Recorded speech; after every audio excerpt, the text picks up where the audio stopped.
वृद्ध वृद्धा को एक आश्रम प्रतिष्ठा पाई फाउंडेशन पक्षरु सांबादिक सम्मेलन।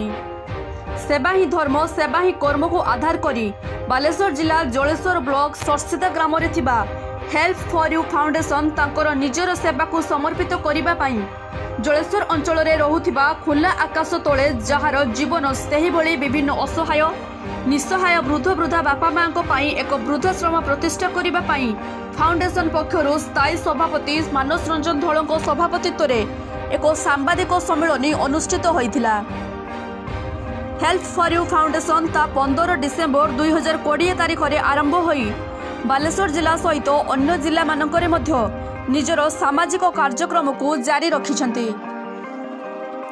संगठन भोकिला पेट को मुठाए दाना असहाय को साहाय्य असहाय मानक शव सत्कार वृक्षरोपण सफाई कार्यक्रम शिक्षा क्षेत्र में सचेतनतामूलक कार्यक्रम करि आसुछंती। संगठन आज पर्यंत कौनसी सरकारी संस्थार बिना साहाय्य चालू अछि। समस्त सदस्य मानक सहयोग लोक मानक व्यक्तिगत आर्थिक सहायतार संगठन सुपरिचालना करा जाउछि। सांबादिक सम्मेलन मुख्य आभिमुख्य थिला जलेश्वर विभिन्न समय निस्सहाय असहाय अवस्था थिबा वृद्ध और वृद्धा मानक फाउंडेशन पक्षरु उद्धार करा जाय थाए। मात्र उद्धार करिबा परे सेमानकु आश्रय देबा निमंते सरकारी किंबा बेसरकारी स्तर रे कौनसी व्यवस्था नथिबारु नाही नथिला असुविधार सम्मुखीन हेउछंती। एही समस्यार समाधान निमंते संगठनर कोर कमिटी 15 अगस्त 2021 तारिख रे एक बैठक अनुष्ठित होइथिला जेउथिरे कि एक वृद्धाश्रम निर्माण पाई सर्वसम्मति क्रमे निष्पत्ति करा जाइथिला। एथि निमंते समस्तଙ୍କର सहयोग नित्यांत आवश्यक बोली आलोचना होइथिला। एही वृद्धाश्रम निर्माण पाई अनेक किछि आवश्यकता रहिथिला बेले मुख्य आवश्यकता हेउछि जागा एवं घर। संगठन जरिया रे लोकमानकु आह्वान दिया जाइथिला जे एपरि एक महत् कार्य रे समस्तଙ୍କୁ शामिल हेबाकू। जलेश्वर विभिन्न समय असहाय वृद्ध और वृद्धा माने रास्ता कड़े न खाई न पी पड़ी रहंती।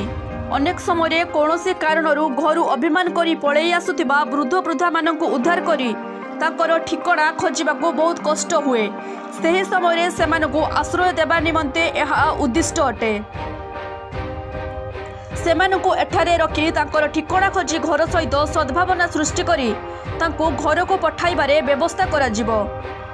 अनेक समय अनेक वृद्ध और वृद्धा निजर संतान नथिबारु असहाय अवस्था घोरी बुलंती। वर्तमान समाज रे अनेक पितामाता तांकर समस्त थाई मध्य असहाय होई जानती। आश्रमटी संपूर्ण रूपे संगठनर सदस्य एवं लोकमानकर व्यक्तिगत सहयोग रे करिबार निष्पत्ति निया जाउछि। तेणु जो सहृदय व्यक्ति माने साहाय्य करिबार इच्छा प्रकाश करिवे संगठन को घर जागा किंबा टंका आकार रे साहाय्य करिवे तेबे ताहा अन्यर सहारा हेबो बोली संपादक सुभाषिष मानस रंजन राउल सह संपादक प्रशांत बेहेरा उपसभापति सुजित कमिला गोपीकृष्ण प्रधान चिन्मय राउल प्रदीप पात्र सुशांत साहू नित्यानंद दास महाप्रसाद पात्र सस्मिता धोल सुजाता धोल तपसेन सिंह हेमंत कुमार पात्र प्रमुख निवेदन करिसेंती।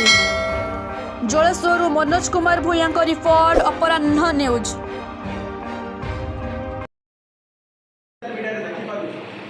समाजसेवा क्षेत्र में आम जो भिड पोस्ट करूँ पाखापाखि 4 लक्ष 5 लक्ष लोक देखुं 3000 4000 लोक सेयार कर जानीपे आप